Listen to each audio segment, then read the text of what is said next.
जंगल में चोरी, गांव में रोड बन रही थी।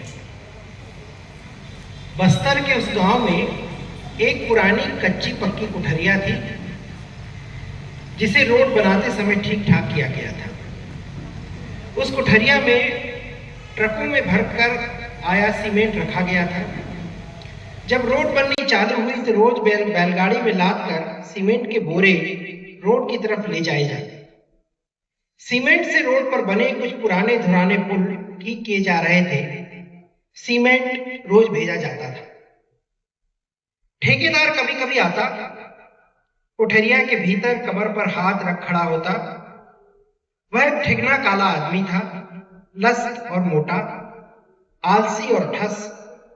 चलते समय वह बहुत छोटे कदम लेता, थोड़ी थोड़ी देर में रुकता मानो थक गया हो।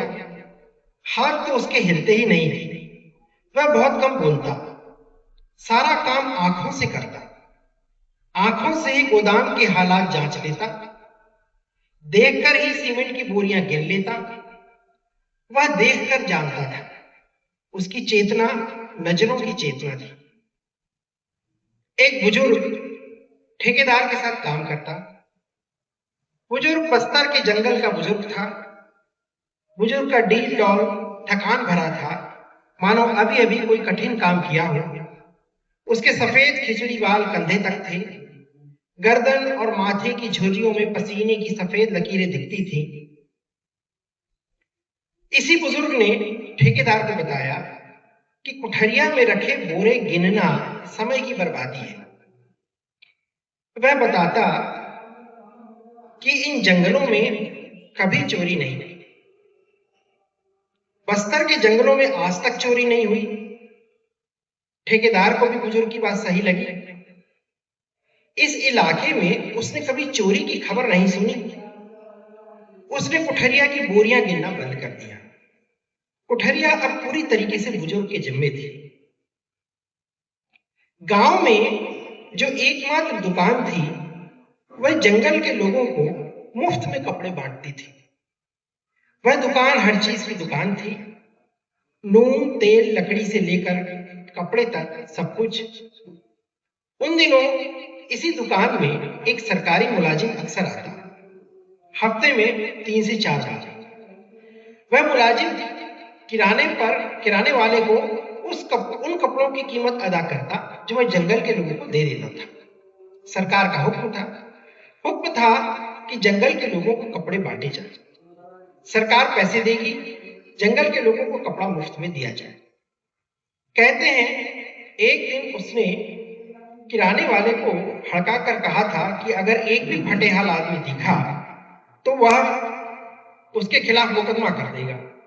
किराने वाला डर गया। जंगल में इतने कपड़े आने के बाद भी फटेहाल शरीर कभी कभी दिख जाते थे। जब भी कोई फटेहाल आदमी दिखता, वह उसे अपनी दुकान ले जाता और 2-4 जोड़ी कपड़े उसे थमा देता। इस तरह जंगल के आदमी को भी अब ठंड लगने लगी थी। जैसे जैसे कपड़े आते गए, उसको लगने वाली ठंड बढ़ती गई। वही आकाश, वही जंगल, वही सूरज, वही चांद, जाने कहां से तो यह ठंड आ रही थी। जंगल का आदमी अब कपड़े बिछाता, कपड़े ओढ़ता, कपड़े पहनता, तब जाकर ठंड खत्म होती। कपड़े ठंड बढ़ा रहे थे। कपड़ों के कारण जंगल की ठंड विकट होती जा रही थी। किराना वाला तेलंगाना से आया था। एक दिन किराने वाले की तेलंगाना के गांव में बड़ी भयानक दुर्घटना घटी। वह अपनी दुकान बंद कर अपने गांव चला गया। कहते हैं उस दुर्घटना में उसके परिवार के लोग मारे गए, तो कोई कुछ और बताता। किराने वाला फिर नहीं लौटा। किराने की दुकान पुरानी होकर जार जार होने लगी। जिन बैलगाड़ियों से लदकर सीमेंट कुठरिया तक जाता था, उसमें जंगल के एक किशोर को काम पर लगाया गया। किशोर का नाम मंधा था। मंधा का काम गोदाम के बोरे उठाकर बैलगाड़ी में लादना और मुकाम तक पहुंचाना था। वह अपने पास गिट्टियां रखता था, छोटी चिकनी गिट्टियां। जितनी बोरी बैलगाड़ी में लदती, उतनी चिकनी गिट्टियां वह अपने दूसरे हाथ में रख लेता। पूरे रास्ते एक बैलगाड़ी में बोरों के ऊपर वह बैठा रहता, मुट्ठियों में चिकनी गिट्टी भींचे रहता। जब बैलगाड़ी मुकाम पर पहुंचती, वह उन गिट्टियों को ठेकेदार के छोटे मुलाजिम को दे देता। छोटा मुलाजिम उन गिट्टियों को गिनता और बोरों को गिनता और फिर कागजों में लिख देता। जितनी गिट्टी उतने बोरे, मिलान हमेशा सही रहता। सारे हिसाब मंधा की मुट्ठी में भिंची गिट्टी से तय होते। छोटा मुलाजिम अक्सर मंधा को चेताता, किशोर सतर्क रहता। वह ठीक से मिलान कर चिकनी गिट्टियों को हाथ में भींच लेता। पसीने से भीगी मुट्ठी में वे इस तरह भिंची रहती कि कभी ना गिरे। एक रात किशोर, मंधा और एक बुजुर्ग जिसका नाम सुमारू था, सीमेंट की गोदाम की तरफ गए। वही सीमेंट का गोदाम जो ठेकेदार का गोदाम था। दुकानदार जा चुका था। गांव में अब कपड़ा नहीं मिलता था। मिले भी कैसे? दुकान बंद हुए तो अरसा बीत गया था। इस किशोर मंधा ने सुमारू को एक युक्ति सुझाई। सुमारू को मंधा की बात सही लगी। इस तरह दोनों उस कुठरिया की ओर रात को गए। गोदाम के पीछे एक खिड़की थी जिसे ठोक पीट कर ठीक किया गया था। चारों ओर अंधेरा था, दूर दूर तक कोई भी नहीं था। किशोर ने कुल्हाड़ी के एक ही वार से खिड़की तोड़ दी। खिड़की औंधे मुंह जमीन पर गिर गई। किशोर और सुमारू गोदाम के अंदर घुस गए। गोदाम के अंदर सैकड़ों सीमेंट के बोरे थे, एक के ऊपर एक रखे हुए। किशोर मंधा सीमेंट के बोरों को खींचकर लाता, फिर उसकी सिलाई कुल्हाड़ी की धार से काटता जाता। सुमारू सीमेंट के बोरे को उलटकर उसमें से सीमेंट झाड़कर बोरों को अलग से एक तरफ इकट्ठा करता जाता। फिर जब 5 बोरे हो गए तो उसमें से 2 बोरा मंधा और 2 बोरा सुमारू ले गए। सुमारू और मंधा उन बोरों को बिछाते, ओढ़ते, उन पर सोते। इस तरह जो ठंड थी वो गायब हो गई। अगले दिन सुबह गोदाम पर हड़कंप मच गया। गोदाम के आसपास 5-6 लोग जमा थे। उस गांव में ये पहली चोरी थी, वह भी गोदाम में, सरकारी गोदाम में। ठेकेदार जमीन पर मुंह के बल पड़ी खिड़की को देखता और गोदाम के बुजुर्ग को डांटता। अगले दिन शाम होते होते पुलिस का एक आदमी भी वहां आ गया। वह बहुत दूर के किसी पुलिस थाने से आया था। ठेकेदार ने कोठरिया की निगरानी करने वाले बुजुर्ग को इतना डांटा कि बुजुर्ग दुआसा हो गया। लोग कह रहे थे कि यह अब तक की पहली चोरी है। बस्तर के इधर के इन जंगलों में घटा चोरी का पहला वाकया। हेड साहब, चोर हर हाल में पकड़ा जाना चाहिए, ठेकेदार बार बार पुलिस वाले से कह रहा था। पुलिस वाला आदमी उलझा हुआ था, मानो कोई मुसीबत आन पड़ी हुई।